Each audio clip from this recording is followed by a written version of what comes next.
replay par la suite. Donc, je te laisse prendre la parole et merci encore, Marcella. Bien sûr, ben, merci beaucoup, beaucoup à Magali et à Elodie.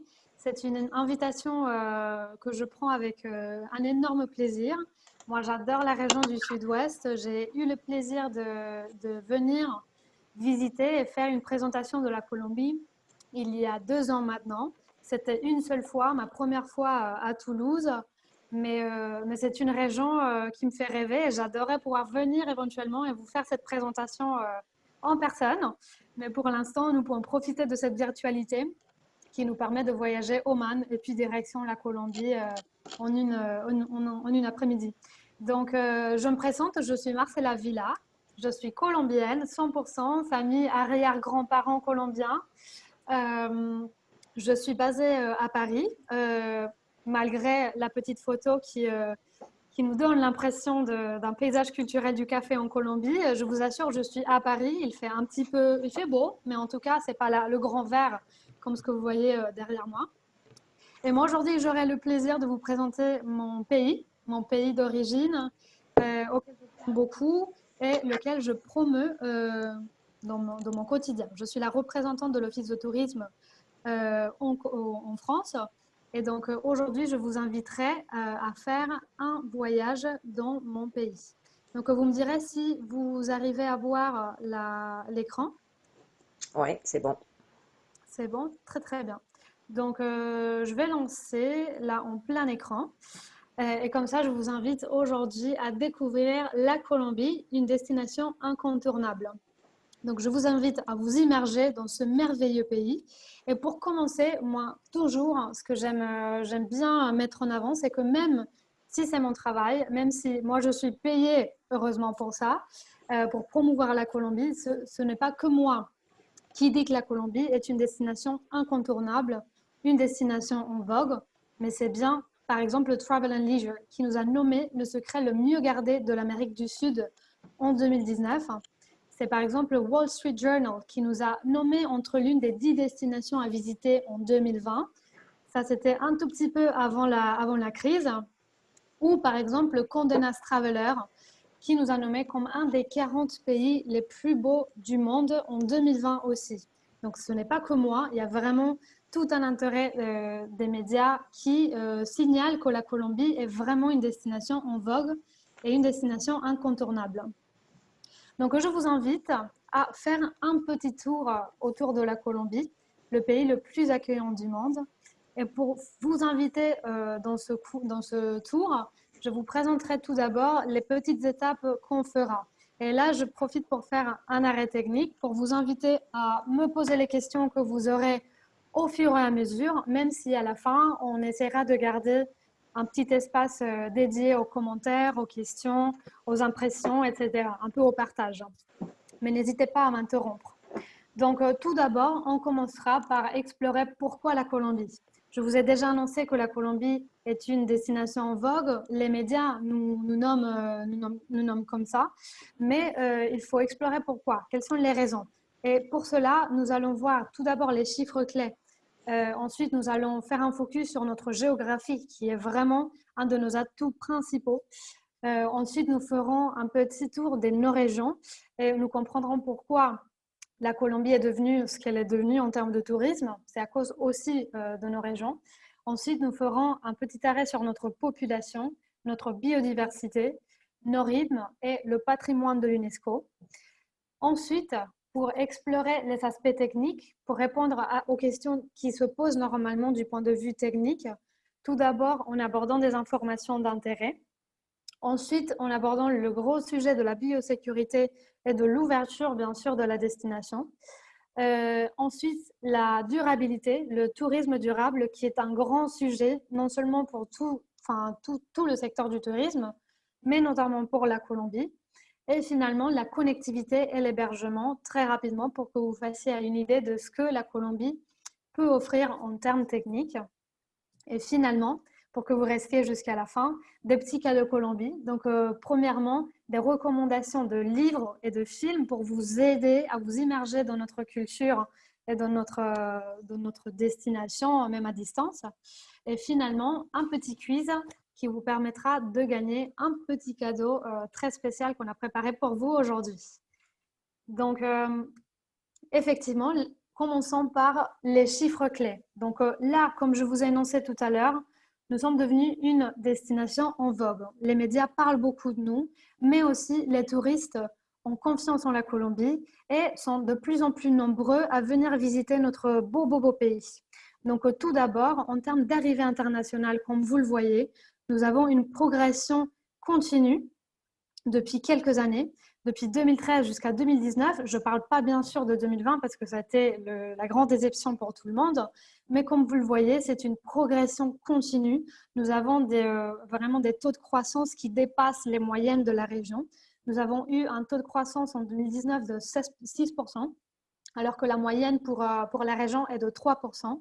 Et cela en termes notamment d'étrangers non résidents en Colombie, c'est-à-dire, dans le cas de France, des Français. Et pour faire un focus aussi sur la France, qui est le marché qui nous intéresse, et pour vous donner aussi un peu de confiance dans la destination, il faut dire que les Français se rendent de plus en plus en Colombie aussi. Encore une fois, on ne parle pas de 2020, ça a été la grande déception, mais nous avons espérance et nous avons l'espoir que dans l'avenir, à partir de cette année, potentiellement fin d'année, début d'année prochaine, les choses reprendront. Donc, comme vous voyez, progression continue aussi également en France depuis 2013 et même avant, avec un taux de croissance moyen de 15% durant les 6 dernières années, ce qui est vraiment énorme par rapport au taux de croissance du marché français vis-à-vis la région de l'Amérique latine, et ce qui démontre encore une fois que la Colombie est une destination en vogue, non seulement à travers les médias, mais à travers les arrivées. Donc là, c'est potentiellement tous vos clients, les clients que vous pourrez captiver pour venir en Colombie à travers vos agences.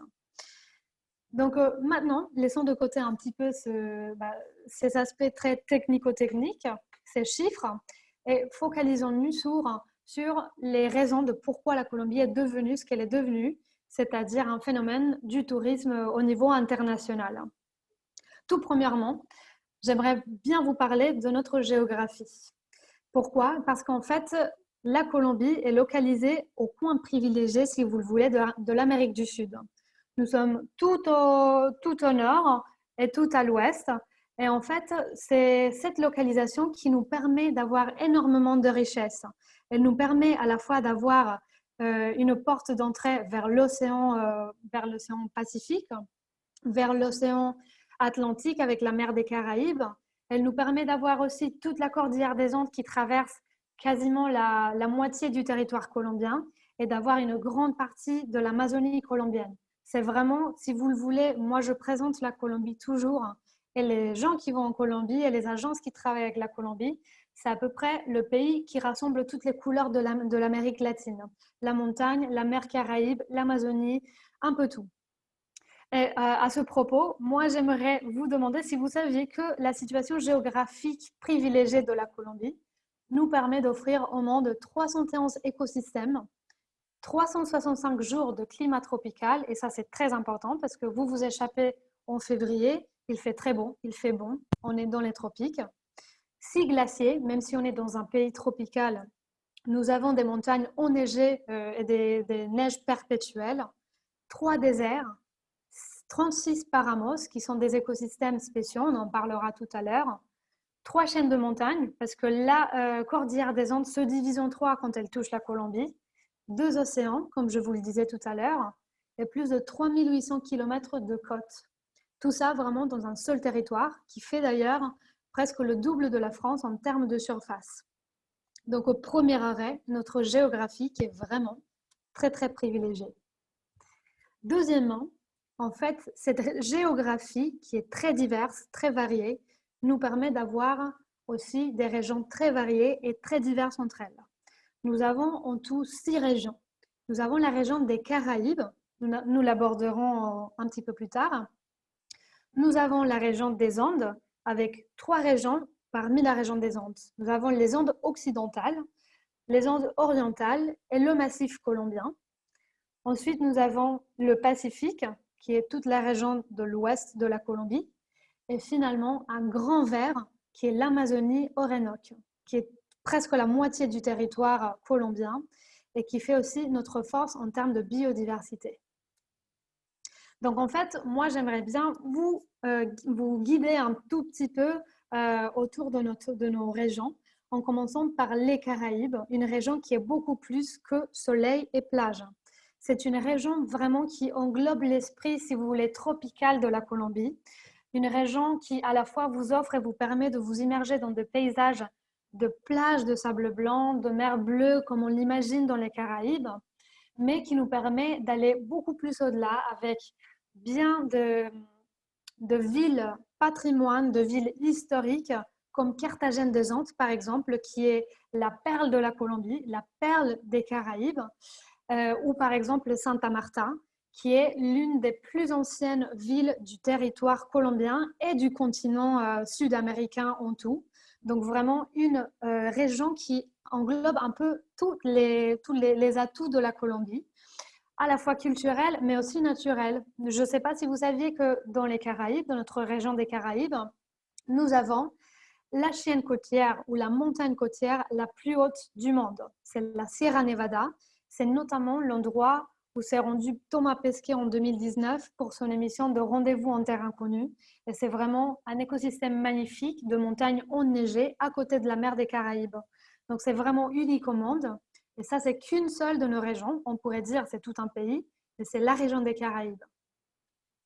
Ensuite, nous avons les Andes orientales. Les Andes orientales, c'est toute une chaîne de montagnes qui appartient à la cordillère des Andes, à l'Orient, bien sûr, à l'Est, et qui est faite de merveilleux paramos et de vallées légendaires. C'est quoi les paramos? Les paramos sont des écosystèmes de haute montagne qui se trouvent que dans les tropiques et qui sont très importants pour la gestion de l'eau et pour la source, le ressource de l'eau dans les pays tropicaux. Donc, c'est vraiment une région qui a un peu tout à vous offrir, à la fois la capitale Bogota, qui se trouve dans la région des Andes, mais ensuite aussi des merveilleux villages patrimoniaux comme Villa de Leyva, comme Barichara, que vous verrez tout à l'heure dans les images qui vont tourner. Ça, c'est notamment les Paramos dont je vous parlais tout à l'heure. Mais aussi, vous avez des légendes très importantes qui sont nées autour de cette région des Andes orientales, notamment la légende de El Dorado, qui est née autour de la lagune de Guatavita, que vous verrez je vous le mettrai encore une fois, que vous la verrez tout de suite. C'est une lagune qui est ronde, qui est magnifique, là vous la voyez. Et c'est à l'origine de la légende de El Dorado parce que notamment les communautés indigènes jetaient leurs offrandes d'or pour les dieux, notamment la déesse de l'eau. Et ensuite, finalement, avec les pillages, il y a des collections d'orfèvrerie d'or qui se sont formées avec les années. Et le gouvernement colombien les a rachetés et aujourd'hui les expose dans un merveilleux musée qui est le musée de l'or et qui est localisé à la ville de Bogota. Donc c'est vraiment une région qui a tout un intérêt, encore une fois, culturel, mais aussi naturel, et qui vous permet de vous immerger dans la légende de la Colombie autour d'El Dorado, mais aussi dans le passé historique et colonial à travers ces merveilleux villages coloniaux comme Villa de Leyva ou Barichara. Ensuite, nous avons les magnifiques Andes occidentales. Là, on est encore dans une région de montagne, mais nous sommes dans un environnement un tout petit peu différent. Nous allons parler de montagnes, de café et de fleurs. Pourquoi? Parce que les Andes occidentales, c'est le lieu, vraiment, c'est la région où se trouve le paysage culturel cafetier, le paysage culturel du café.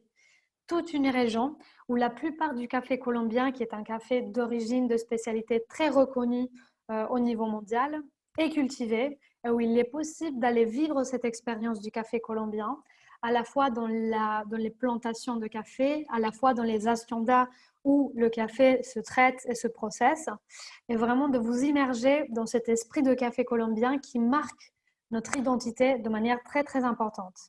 Donc, encore une fois, les Andes occidentales, c'est la région du paysage culturel du café. C'est la région où se trouve Medellín, je suis sûre, ou Medellín, comme on le dit en français. Je suis sûre que vous avez déjà entendu parler de Medellín et peut-être pour des mauvaises raisons.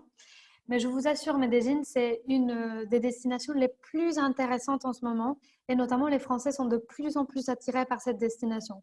Moi, à la base, je viens de Medellín, donc je peux vous parler de manière très propre de cette ville. C'est une ville qui a connu une transformation impressionnante durant les dernières années. Pour tout vous dire, en 2013, la ville a gagné le prix de ville la plus innovante au monde par le Wall Street Journal. Vous le connaissez, c'est un grand journal de New York et qui notamment donne ce prix aux villes qui se sont transformées au cours des années et qui proposent aujourd'hui des projets urbains innovants, très importants, qui changent la vie de leurs habitants. Donc aujourd'hui, Medellín, c'est ça. Medellín, c'est de l'innovation. C'est vraiment un esprit très mouvementé, très intéressant, très culturel. Mais c'est aussi, par exemple, la ville natale de l'artiste Fernando Botero, que je suis sûre la plupart d'entre vous connaissent, et qui est vraiment un des points d'identité les plus importants de notre ville, notamment avec un musée qui recueille la plupart de son œuvre. Mais nous allons trouver aussi dans la région des Andes occidentales, comme vous l'avez vu tout à l'heure, des magnifiques villages comme Salento ou comme Finlandia, qui englobent cet esprit des villages républicains qui se sont construits au cours du 19e siècle. Donc les Andes occidentales, c'est notre troisième région. Ensuite, pour toujours continuer dans la région des Andes, je vous parlerai des Andes, du massif colombien dans la région des Andes. C'est vraiment tout au sud des Andes, de la région des Andes en Colombie. Et il s'agit d'une région très riche en termes d'histoire et notamment en termes d'histoire précolombienne en fait. C'est la région qui englobe nos origines ancestrales. Et qu'est-ce que je vous mettrai en avant dans cette région? C'est notamment San Agustín. Vous l'avez vu tout à l'heure, San Agustín, c'est le principal site archéologique de la Colombie. En fait, il consiste à des grandes pierres taillées à la main, des pierres qui font 6 mètres, 2 mètres, 3 mètres, et qui sont disséminées dans un parc naturel de plus de 80 hectares et qui sont les témoins d'une civilisation qui a existé au cours du 7e siècle de notre ère. Donc c'est vraiment un des sites les plus importants, les plus intéressants, à la fois du point de vue culturel que naturel. C'est un peu une découverte à l'Indiana Jones. Mais nous avons aussi le désert de la Tatacoa que vous avez vu il y a quelques diaporamas. C'est un désert qui fait plus de 200 km² et qui est à couper le souffle. C'est vraiment des paysages rougeâtres qui contrastent avec ce ciel bleu qui nous permet notre localisation tropicale et qui est vraiment à couper le souffle. Et notamment, vous avez des villes comme Popayán, que vous voyez en ce moment sur votre écran, qui est la ville blanche de la Colombie, qui ressemble un tout petit peu à ce qu'au Pérou serait Arequipa, dans le sens où c'est une ville coloniale très très bien préservée et très ancrée autour de la culture religieuse, disons autour de l'héritage colonial du catholicisme, avec une semaine sainte très importante qui est patrimoine mondial de l'UNESCO d'ailleurs. Sur ce massif colombien, San Agustín, dont je vous ai parlé tout à l'heure, est aussi patrimoine mondial de l'UNESCO. Ensuite, direction le Pacifique. Donc là, on est vraiment dans la région de l'ouest de la Colombie qui s'ouvre au grand océan du Pacifique. Et c'est une région qui nous permet à la fois d'avoir la saveur de la mer et de la forêt. Pourquoi? Parce que c'est une région qui englobe vraiment la biodiversité, une des plus riches biodiversités de notre pays. C'est une région qui nous permet à la fois de nous immerger dans des forêts tropicales, mais aussi d'avoir ces expériences de mer Pacifique qui sont beaucoup plus d'aventure, sont moins côté soleil et plage, de détente et de bien-être, de relaxation, comme on le voit plutôt aux Caraïbes. Là, ça va être beaucoup plus dans l'aventure. Ça va être dans la possibilité de faire de la plongée avancée, dans la possibilité de faire de l'observation de baleines à bosse qui viennent migrer de juillet à novembre tous les ans. Et donc là, encore une fois, une région qui nous permet une immersion totale dans une des biodiversités les plus riches de la Colombie. C'est vraiment aussi une région très intéressante du point de vue culturel parce que c'est le carrefour de la musique et de la gastronomie afro-colombienne. Là, il y a une grande majorité de population afro-colombienne qui nous transmet sa culture à travers ses plats très typiques et une quantité énorme de rythmes, comme par exemple la salsa, notamment à Cali, qui est la capitale mondiale de la salsa. Et finalement, avec l'Amazonie et l'Orénoque. C'est vraiment une très très grande région. Comme je vous montrais tout à l'heure, ça fait presque la moitié du territoire colombien. Et c'est, si vous voulez, le grand ver de la Colombie. C'est cette région où on pourra s'aventurer pour non seulement faire de l'observation de dauphins roses dans l'Amazonie, mais aussi, par exemple, pour témoigner de ce type de culture très, très propre à cet endroit, à cette région, qui est la tradition et la culture des cow-boys, des llaneros, comme on les appelle en espagnol, et qui sont des personnes qui se dédient à l'élevage bovin et qui ont développé toute une culture autour de cela, des champs de travail, une manière de s'habiller, une gastronomie, etc. Pour parler des champs de travail, leurs champs de travail sont classés patrimoine immatériel de l'UNESCO. Toute cette région, vous la connaissez très bien, bien sûr, grâce notamment à l'idée que vous avez de l'Amazonie. L'Orénoque étant une région de grandes plaines où il est possible de voir des couchers de soleil merveilleux. Donc là, c'est vraiment une invitation à tout laisser, à partir en aventure et vraiment à être très très loin du tourisme de masse, qui d'ailleurs n'est pas vraiment un cas très particulier en Colombie, même si c'est une destination qui continue en vogue. C'est une destination qui continue d'être très authentique et de niche, si vous le voulez. Mais je vous ai parlé de nos régions, je vous ai parlé de notre richesse géographique, mais il faut parler là aussi de notre richesse culturelle à travers nos populations. Parce qu'en fait, la Colombie est un territoire très privilégié parce qu'elle a été le lieu de rencontre de trois cultures, notamment très très différentes, notamment la culture amérindienne, la culture afro-colombienne ou africaine qui est venue dans le cadre de l'esclavage malheureusement, et la culture européenne. Donc ces trois cultures se sont donné rendez-vous en Colombie et aujourd'hui, tous ces fruits, les fruits de ce mélange, sont palpables en Colombie. Donc je ne sais pas si vous saviez qu'en Colombie, un lieu de rencontre ethnique et culturelle, bien que notre langue officielle est l'espagnol, nous pouvons trouver 12 familles linguistiques, 10 langages isolés et 2 langues créoles d'origine africaine. En fait, pour vous parler un tout petit peu plus de nos populations, nous avons à présent à peu près 100 communautés autochtones, à peu près 10% de la population africaine et environ 5000 personnes qui appartiennent à la communauté des Roms. Donc, il y a vraiment tout un mix culturel qui se reflète dans plusieurs choses, y compris la musique dont je vous parlerai tout à l'heure.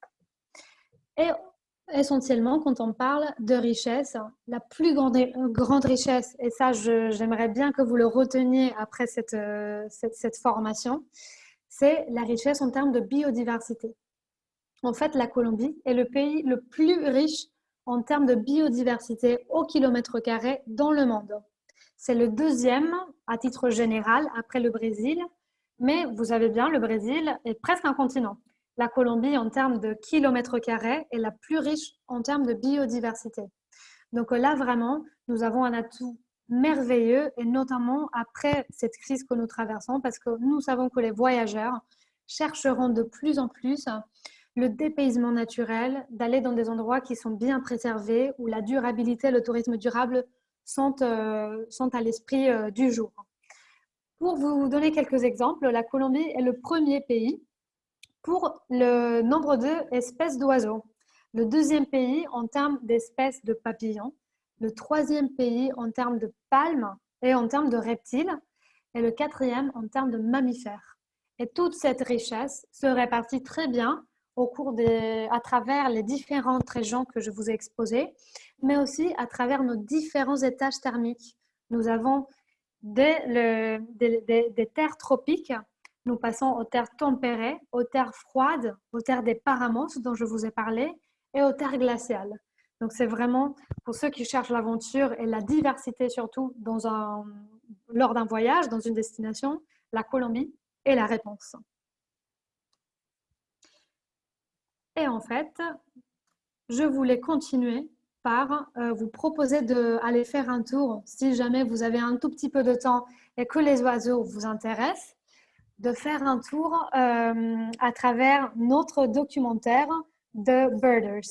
Vous allez pouvoir le scanner avec vos téléphones, avec votre caméra, en faisant zoom sur le code QR qui est en haut à droite.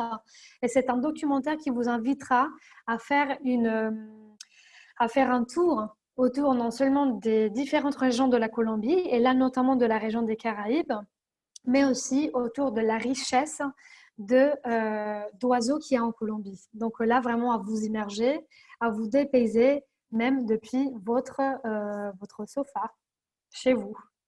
Donc je vous laisse un petit instant prendre la photo ou capter le code QR. Et sinon, en tout cas, vous savez qu'on vous enverra cette présentation. Il y aura toujours possibilité d'aller le faire vous-même en autonomie. Donc, je vous parlais bien sûr de notre richesse en termes culturels. Et là, je reviens là-dessus parce qu'en fait, cette richesse culturelle, cette richesse ethnique nous permet d'avoir aussi une richesse en termes de rythme qui est très important. Je pourrais dire la plus importante du monde aussi. Nous avons plus de 1000 rythmes qui ont été identifiés en Colombie. Pour être plus précise, 1025 rythmes, 157 genres musicaux et 22 danses typiques. Et je vous dis ça, pas parce que ça fait partie de notre patrimoine et que c'est une information presque d'encyclopédie, mais c'est aussi parce que c'est quelque chose qui marque le voyage des touristes en Colombie. À chaque fois qu'il y a un touriste, c'est un Français, ça m'est déjà arrivé, qui voyage en Colombie, il revient amoureux de la Colombie, amoureux de sa diversité de paysages, amoureux de ses gens et amoureux de la manière dont les gens vivent la vie, de leur joie de vivre. Et la musique notamment, c'est quelque chose qui contribue à cette joie de vivre et à cette expérience très inoubliable que les touristes ont en Colombie. Donc là encore, un point de richesse très important. Et finalement, pour faire ce tour de pourquoi la Colombie, et avant de passer à nos aspects techniques, toute cette richesse dont je vous ai parlé, que ce soit culturelle, que ce soit naturelle, est vraiment validée à travers les différentes déclarations de l'UNESCO en Colombie. Nous avons 8 patrimoines culturels et naturels de l'humanité en Colombie et 9 patrimoines culturels immatériels. Que ce soit la musique, que ce soit la gastronomie, que ce soit un site très important comme par exemple le centre-ville de Carthagène des Indes dans les Caraïbes, que ce soit San Agustín, c'est vraiment un pays qui est très riche en termes de patrimoine et ça c'est quelque chose qui est très important pour les voyageurs. Donc là maintenant, je vous invite à passer un petit peu aux aspects techniques de notre destination.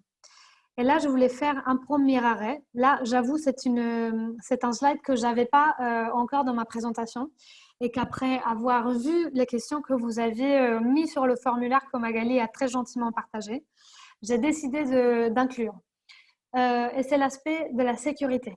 En fait, l'invitation, c'est à savoir qu'il est possible de voyager l'esprit tranquille en Colombie. Et ça, c'est peut-être le message le plus important que j'ai à vous faire passer aujourd'hui. Je vais parler tout d'abord de la sécurité, si vous voulez, traditionnelle, et ensuite on passera à la partie biosécurité. Nous avons une manière très facile, disons, de nous rassurer par rapport à la sécurité d'une destination. Et c'est notamment à travers les conseils aux voyageurs du ministère des Affaires européens et étrangers. Et quand vous allez chercher la Colombie sur ce site, vous allez voir que les aspects qu'il faut tenir en compte, les conseils par région, les couleurs finalement, les codes de couleurs qui sont sur la carte de la Colombie sont très similaires à ceux qui sont présents dans le reste des pays de notre région d'Amérique latine. Donc nous avons un pays qui est un peu dans la moyenne régionale.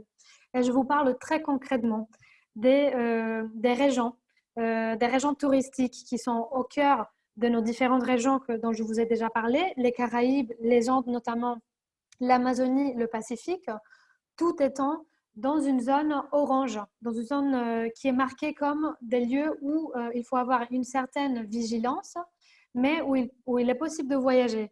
Et les parties où on aura des destinations qui sont les plus courantes, les plus incontournables, sont toutes en jaune.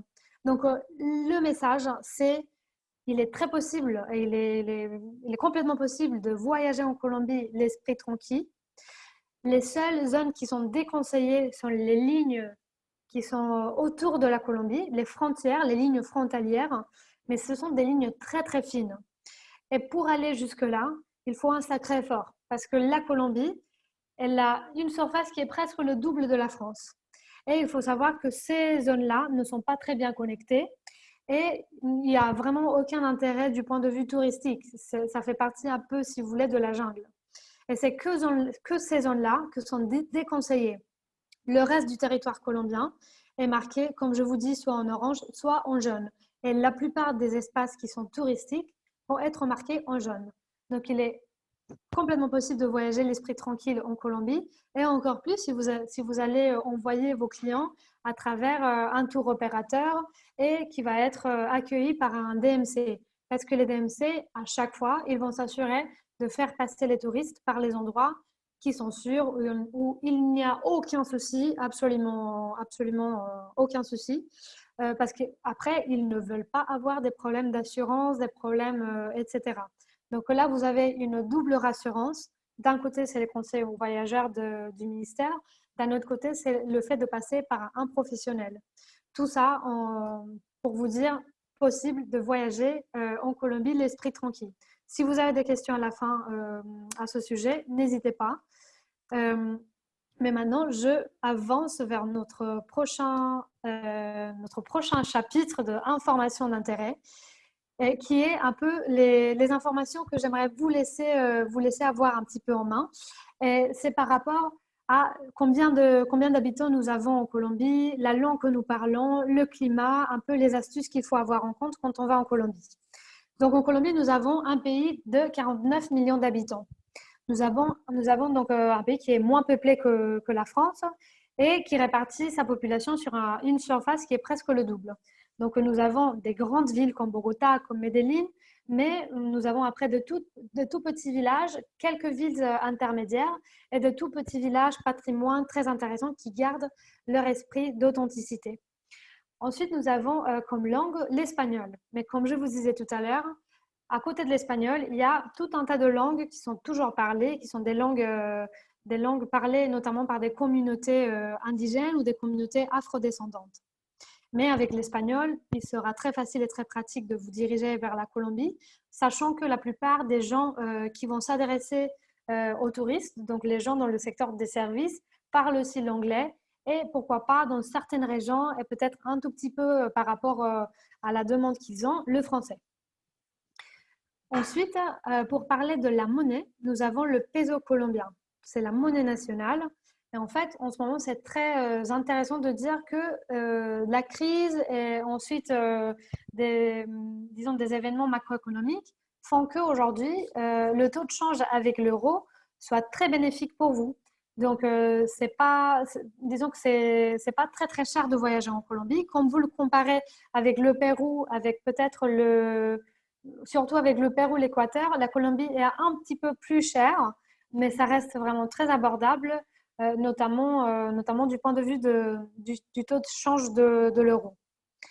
Ensuite, en ce qui concerne le climat, et là je fais un arrêt un peu particulier, je vous ai annoncé tout à l'heure, la Colombie est une destination tropicale.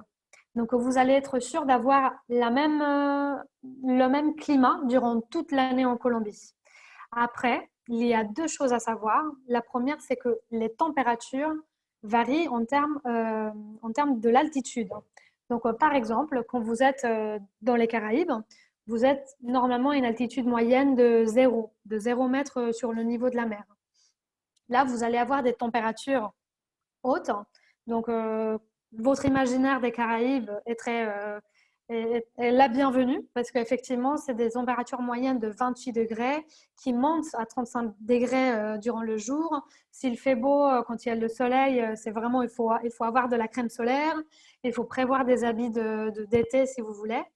Mais plus vous montez, vous allez vers Médellin, par exemple, qui se trouve à 1600 mètres. Vous allez avoir un climat et une température un tout petit peu plus tempérée, avec une moyenne d'environ 20 degrés, qui augmente un peu le jour avec le soleil, qui descend un tout petit peu la nuit, jusqu'à 18 degrés, 16 degrés, pas plus. Et si vous montez encore un peu, vous arrivez à Bogota, par exemple, et là, vous avez une température qui est beaucoup plus fraîche.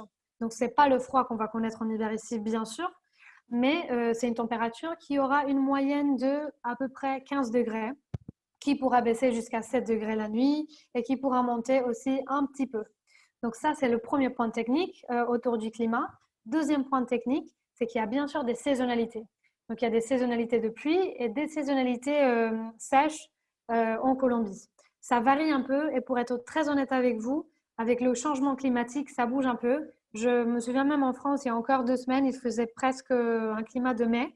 Donc, vous imaginez que pour un pays tropical aussi, c'est un peu, ça varie beaucoup euh, en raison du changement climatique. Mais ce qu'il faut savoir, c'est que la Colombie se visite durant toute l'année. Il n'y a pas une saison de pluie qui empêche le tourisme. C'est pas comme dans le sud-est asiatique où vous avez le monçon qui vraiment devient un empêchement, qui ne permet pas de visiter, qui vous laisse fermer dans votre hôtel durant presque toute la journée. Là, en Colombie, il y aura des fortes pluies durant 2 heures, mais après, il fera encore beau. Donc, il faut savoir ça en termes de climat. Altitude, premièrement, saisonnalité sèche et de pluie. Ensuite, par rapport à l'horaire. Là, en ce moment, en horaire d'hiver, nous avons moins 6 heures et durant l'été, nous avons moins 7 heures. Et finalement, un point très important par rapport aux démarches administratives pour entrer, il ne faut pas avoir de visa pour venir en Colombie. Normalement, ce qui est demandé par les autorités de migration, c'est un passeport valide au moins 6 mois après la date de retour. Ça change un petit peu, mais quand ça change, c'est pour être plus flexible. C'est-à-dire, parfois, la demande, c'est que le passeport soit valide durant la période de voyage.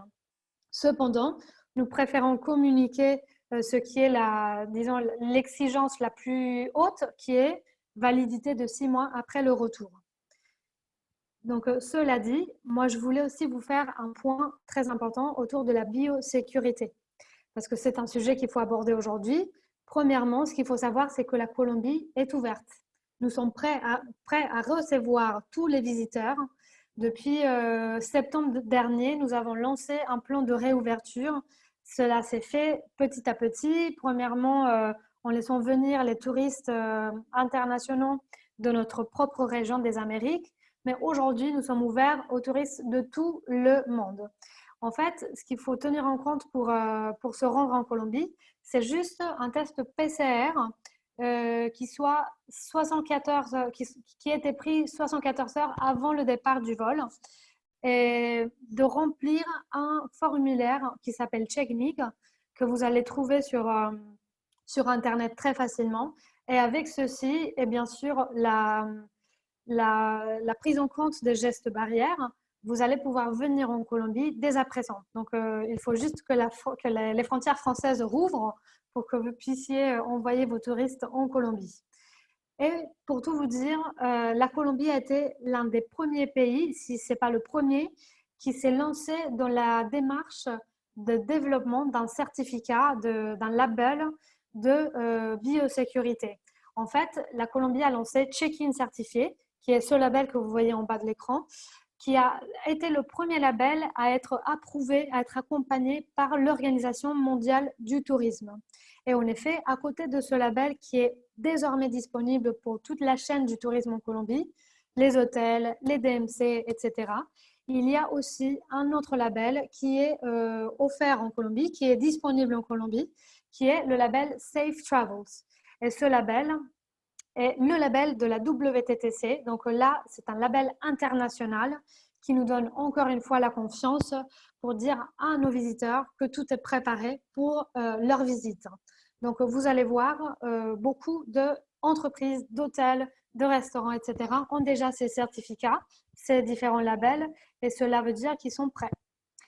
Donc, pour passer rapidement par le sujet de la durabilité, c'est quelque chose qui est très important aujourd'hui, comme je vous disais tout à l'heure, pour tout le secteur du tourisme, mais notamment pour la Colombie. Pourquoi? Parce que je vous l'ai énoncé tout à l'heure, la Colombie est le pays le plus riche en termes de biodiversité par kilomètre carré. Donc, c'est notre responsabilité de la garder, de la préserver. Donc, en fait, en Colombie, vous pouvez vivre des expériences éco-responsables avec les populations locales, avec leur patrimoine culturel et avec leur environnement, non seulement dans la nature, mais aussi dans les villes, mais aussi dans les petits villages patrimoine. Et pour cela, il y a toute une politique de tourisme durable qui a été lancée l'année dernière, qui se préparait depuis quelques temps, mais qui a tombé très bien en fait pour le lancement dans le cadre de la pandémie, parce que c'est devenu un sujet majeur pour toute l'industrie et pour tout le monde d'ailleurs.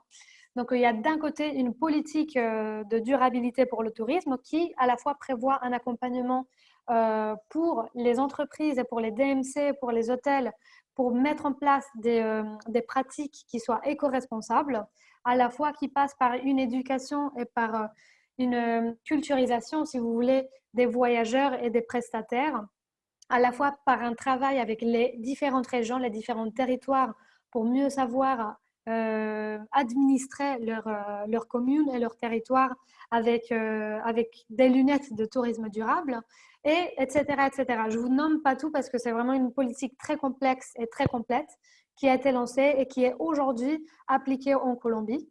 Et à côté, il y a une nouvelle loi de tourisme en Colombie qui avait pour but de, si vous voulez, moderniser le secteur du tourisme en Colombie et à la fois de mettre au centre et au cœur de l'industrie et du secteur l'affaire et la question de la durabilité. Donc, c'est vraiment quelque chose de très important. Normalement, nous avons toutes les informations qui sont partagées sur nos réseaux sociaux, partagées sur notre site. Il y a eu beaucoup d'initiatives dont je ne vous parlerai pas tout de suite parce que c'est un peu technique, mais il faut savoir que la Colombie, à travers ProColombia, a été la première destination, le premier pays à rejoindre l'initiative de Tourism Cares et vraiment à rejoindre beaucoup plus d'autres initiatives comme vous le voyez dans l'écran et qui parlent aujourd'hui de notre compromis pour la durabilité, pour un tourisme durable. Donc là, maintenant, j'aimerais vous parler très rapidement aussi parce que, comme vous savez, la partie connectivité est un peu affectée en ce moment. Mais je voulais vous laisser un petit peu les données clés sur la connectivité dans notre pays. Et tout d'abord, une petite curiosité.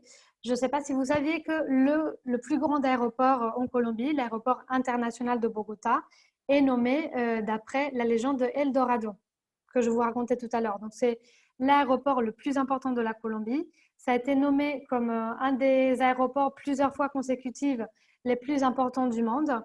Et elle est nommée d'après la légende d'Eldorado. C'est l'aéroport international d'Eldorado. Donc, pour faire un cap très rapide sur la connectivité aérienne entre la France et la Colombie. Donc, avant Covid, nous avions une connectivité très intéressante. Tous les jours, il y avait un vol direct entre la France et la Colombie, Paris et Bogota, avec Air France, avec notamment une triangulation très intéressante avec Carthagène et à travers KLM. Donc, il y avait un vol Paris-Bogota qui vous permettait après de repartir de Carthagène directement vers Amsterdam. Aujourd'hui, nous connaissons bien sûr une baisse des fréquences aériennes, mais aujourd'hui, nous avons toujours une connectivité de 3 fréquences par semaine directes entre Paris et Bogota. C'est un vol qui dure environ 10h30, qui normalement part l'après-midi de Paris et qui arrive le lendemain, ce même jour en après-midi en Colombie et qui repart au retour la nuit et qui arrive le lendemain en France vers midi à peu près. Donc, nous avons plus de 13 aéroports au niveau national qui permettent bien sûr une connectivité à l'intérieur de notre pays pour rejoindre les différentes destinations dont je vous ai parlé tout à l'heure. Parce qu'il faut savoir, étant donné que la Colombie est un pays assez grand, il faut prévoir en moyenne normalement 2 vols pour le séjour en Colombie, un séjour classique de 2 semaines. Là, pour vous faire un point très rapide et pour vous donner un peu aussi la confiance sur l'infrastructure que nous avons en Colombie, nous possédons une infrastructure hôtelière pour accueillir les visitants et cela sur des grandes chaînes internationales qui sont très reconnues et qui permettent d'avoir tous les services avec un niveau de qualité très important. Nous avons plus de 9 635 hôtels, plus de 200 000 chambres, et plus de 300, presque 400 000 lits.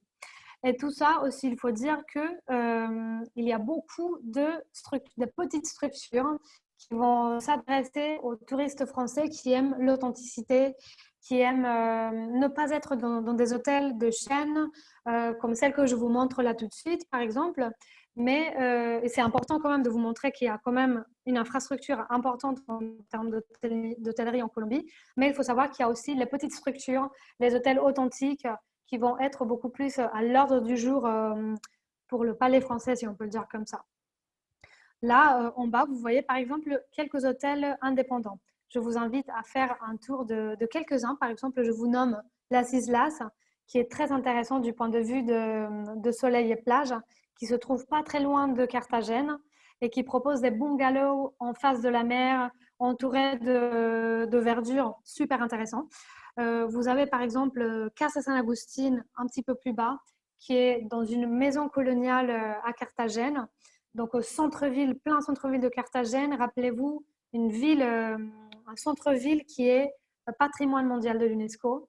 Et vous avez par exemple un petit peu plus haut en termes de nature, El Nido del Cóndor, qui est un glamping, si vous voulez, qui vous permet de vous immerger dans la région des Andes et de voir un nid d'un condor qui est juste à côté, donc qui permet de voir les condors qui survolent les alentours de l'hôtel.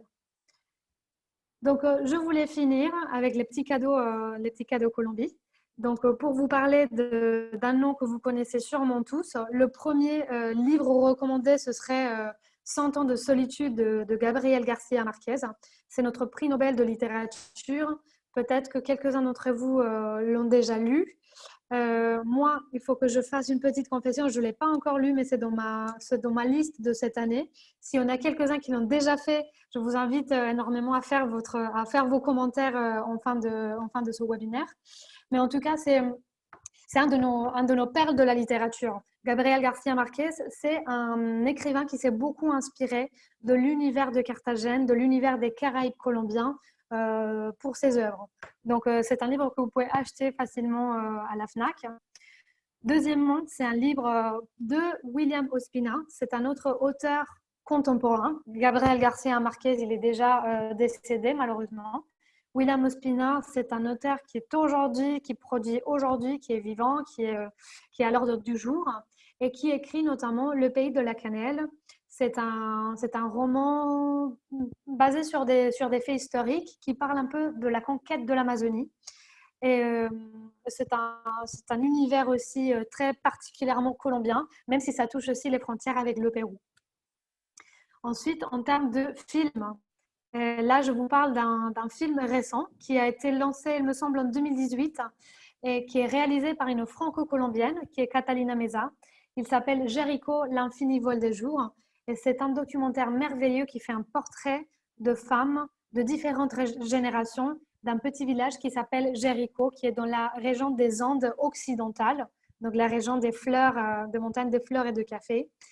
Et c'est à la fois un portrait de ces femmes-là, mais aussi un portrait du village.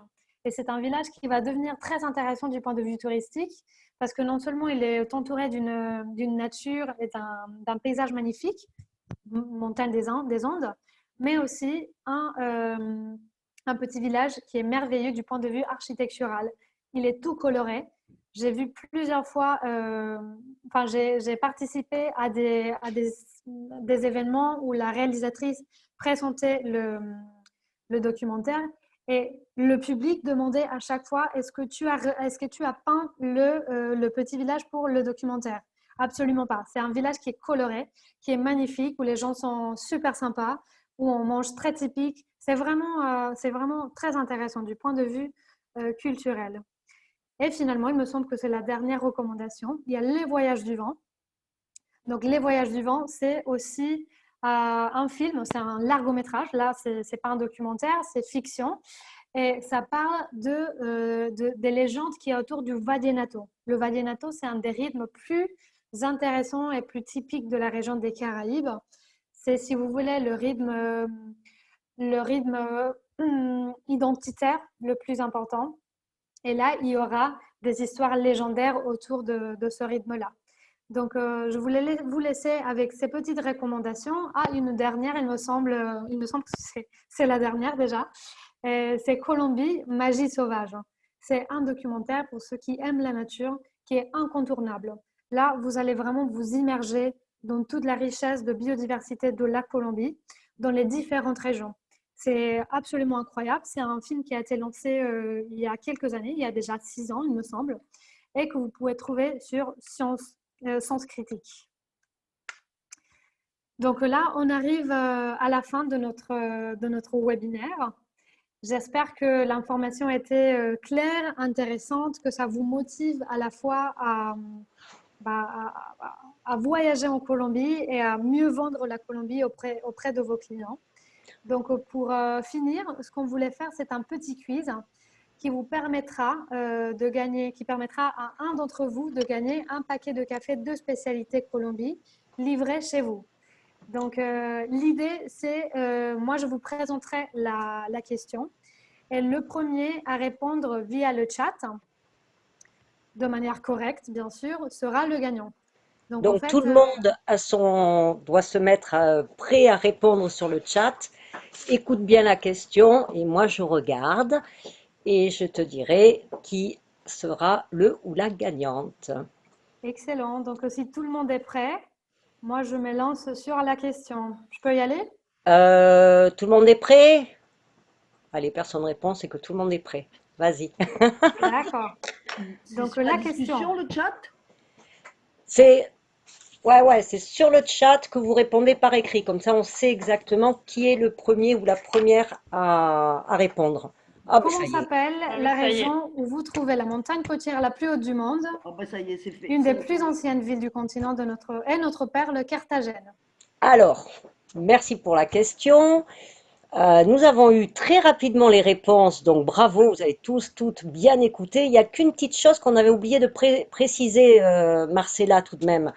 C'est que le ou la gagnante va nous donner son adresse perso et nous invitera à boire le café chez lui Ah ou chez oui, elle. C'est ça. On avait c'est juste clair, oublié, c'était dans le on contrat. avait, Faudra inviter tout le monde. on avait juste oublié de le préciser. Donc, alors, maintenant il faut que je remonte. Qui c'est qui a gagné? C'est mode. C'est Maude. Ah, c'est Maude. Maude, il me semble Maude. bien, il me semble bien avoir vu. Bravo, Maude. Donc, Maude, mais félicitations, vraiment. Félicitations, Maude. Et tu m'envoies ton Excellent. adresse perso parce qu'avec le replay, Maude, j'enverrai ton adresse et puis on se fait rencard. On dit la semaine prochaine, même jour, même heure, enfin 15 heures chez Maude. Ça vous va à tous? Excellent. Moi, je me déplacerai depuis Paris. Et Je toi, tu serai viens bien ravie. sûr, Marcella, bien sûr. Excellent. J'en profite, Marcella, pour te remercier. Cette présentation, il y en a beaucoup qui l'ont aussi noté dans le chat, était vraiment complète et très, très intéressante. Ça donne envie d'y aller, bien entendu. Ben, il n'y a plus qu'à maintenant. Il n'y a plus qu'à ouvrir les frontières françaises, qu'on nous laisse sortir, envoyer nos petits clients sur place et que tout le monde puisse revoyager et vivement ce moment-là. Excellent. Bah, J'en- écoute, je te remercie aussi. J'avais une petite vidéo que je voulais vous montrer à la fin. Mais Alors, attends, peut-être, 30. Excuse-moi de te couper, Marcella, juste 30 secondes, je veux profiter de ce Zoom donc organisé par la Torah, notre belle association de commerciaux, et nous sommes quelques-uns aujourd'hui à être présents. Alors, tout le monde ne peut pas être présent, ne serait-ce que nos amis du bureau qui m'accompagnent dans la Torah, qui sont plus ou moins pris par d'autres choses comme tout le monde. Mais on est quelques-uns aujourd'hui à être présents de la Torah. Et je vais leur laisser dire un petit mot s'ils le souhaitent, que ce soit pour faire un coucou à nos amis agents de voyage ou que ce soit pour dire s'ils proposent la destination dans leur petit fichier. Donc j'ai Eric juste à côté de moi, je passe par ordre de ce que je vois. Eric, aujourd'hui tu es au nom de Terra Colombia, je crois, donc tu dois avoir Alors, peut-être… j'allais dire chez les deux. Tu peux juste remettre la grille. Ça, je pense que c'est demander à Marcella de départager l'écran. De toute façon, Bien ce qu'on se sûr. voit tous. Merci, Marcella.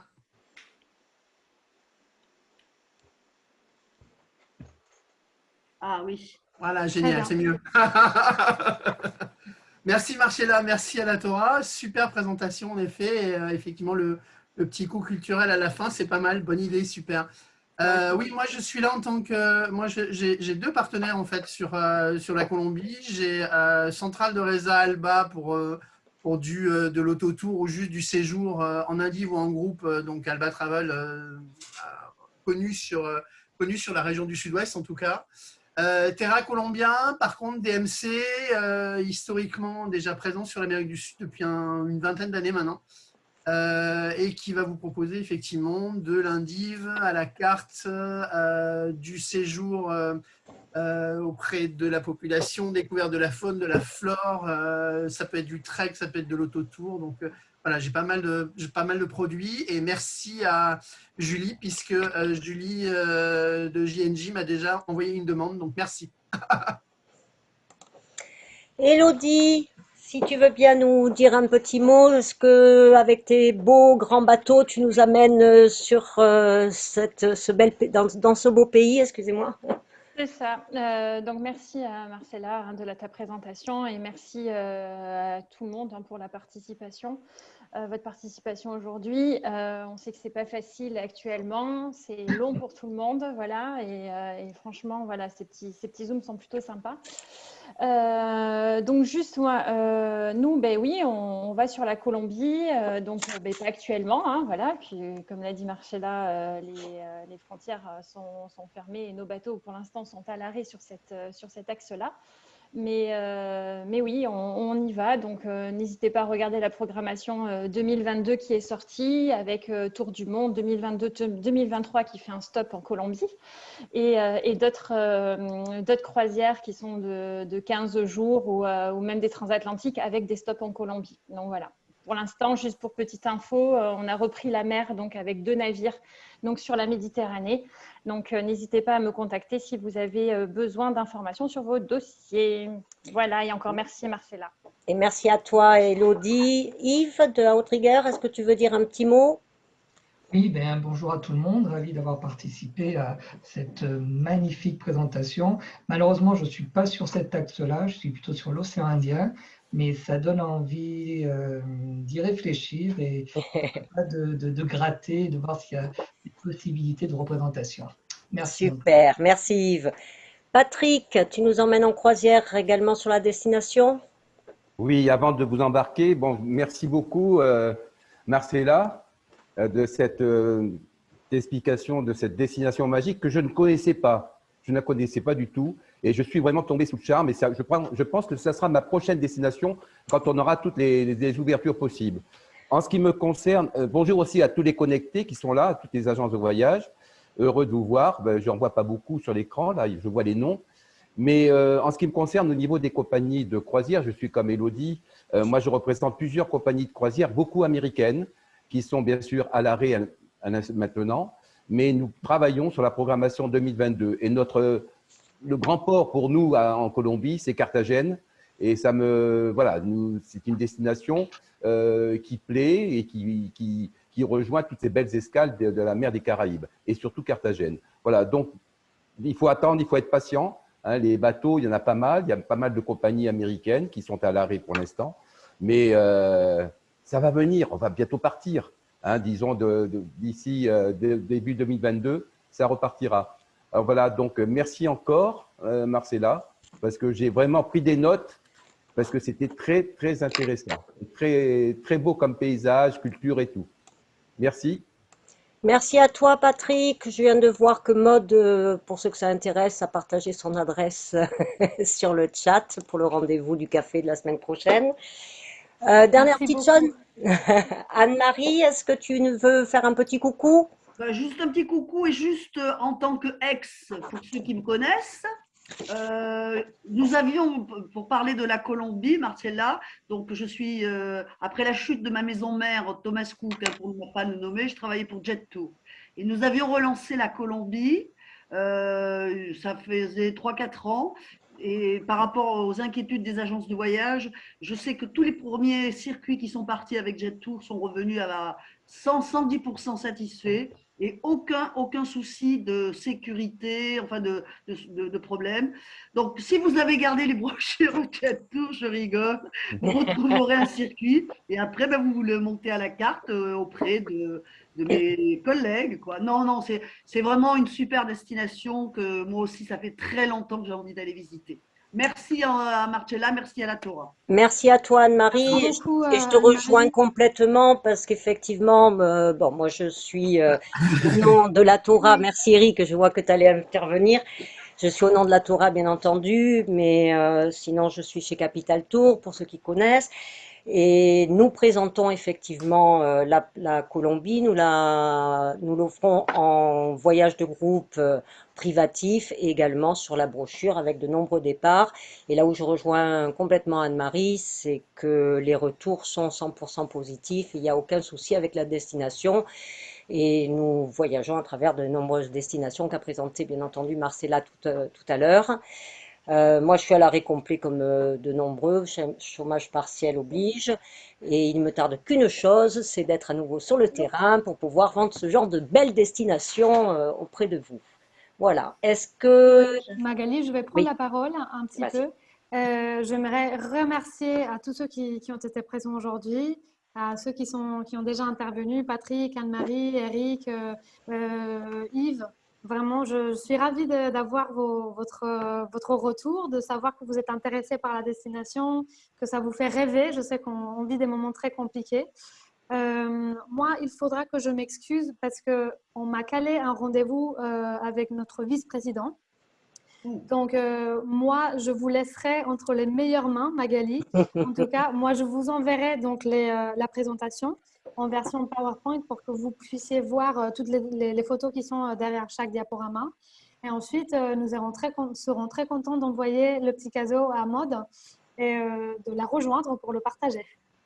Donc, Donc, voilà, je m'excuse de devoir partir en courant. C'était un peu dernière minute, mais en tout cas, j'étais ravie de partager cette petite heure avec vous.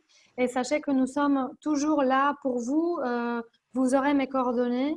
Et dès qu'il vous faudra quelque chose par rapport à la destination, que ce soit des photographies, une formation plus ancrée sur une destination particulière, des informations sur mesure, vous pourrez venir vers moi et on sera ravis de vous aider. Donc, je voulais vous merci. remercier et vous dire à très, très bientôt. Merci beaucoup, Merci. Marcella. À très, très Salut. vite. Et donc, Marcella fera parvenir, parce qu'elle a les coordonnées de toutes les personnes qui se sont inscrites aujourd'hui, elle vous fera parvenir le PowerPoint directement. Et pour notre part, on vous fera parvenir également le replay avec les coordonnées de Marcella pour ceux qui voudraient la contacter directement, bien que comme elle vous enverra un mail, vous aurez ces informations-là. Et je profite avant de vous laisser pour juste des petits rappels. Nous avons plusieurs Je Zooms qui m'excuse, sont... donc je vous laisse. Bisous, bisous et Merci, merci Marcella. Au énormément, revoir. Marcella. Merci. C'était super. Au revoir. Muchas gracias. Ah Gracias. ouais, si. Et donc, nous avons à venir des Zooms Guadeloupe, Cuba, Argentine, Pérou. Vous serez informés par mail et sur les WhatsApp et sur les réseaux sociaux comme d'habitude. Et on espère vous y voir toujours aussi nombreux et de bonne humeur et avec le sourire. Est-ce Comme que quelqu'un d'habitude. veut ajouter quelque chose? Oui, Magali, si c'était juste possible, idéalement, de faire les réunions Zoom à la même heure qu'aujourd'hui. Pour ceux qui sont des Antilles comme moi, c'est top. On peut les suivre quand c'est pas à 10 heures ou 11 heures heure de métropole et du coup, ça nous le fait lever à 4 heures ou 5 heures. Là, comme aujourd'hui, c'est vraiment top. Lucie, D'accord, on Lucie. fait au On fait au maximum, maximum. effectivement, ouais, pour le faire à 15 heures. Des fois, on n'a pas le choix, donc c'est vrai Je sais. que, mais on demande plutôt dans l'après-midi, justement pour des agences comme toi qui sont outre-Atlantique et qu'on a le plaisir de voir parmi nous. Merci. Merci à toi, Lucie. Merci à toi. J'embrasse tout le monde. Je vous souhaite une excellente après-midi, Merci. ensoleillée pour beaucoup, Merci, j'espère. Et je vous Magali. dis à très très vite. Merci à toi, Patrick, et merci à Merci tous. à tout le monde. Merci tout le monde. Bye, Au ciao. revoir. Au revoir, Ciao, Hello. Au ciao, revoir, ciao. Marie. Au Au revoir. revoir, Patrick. Au revoir, Salut.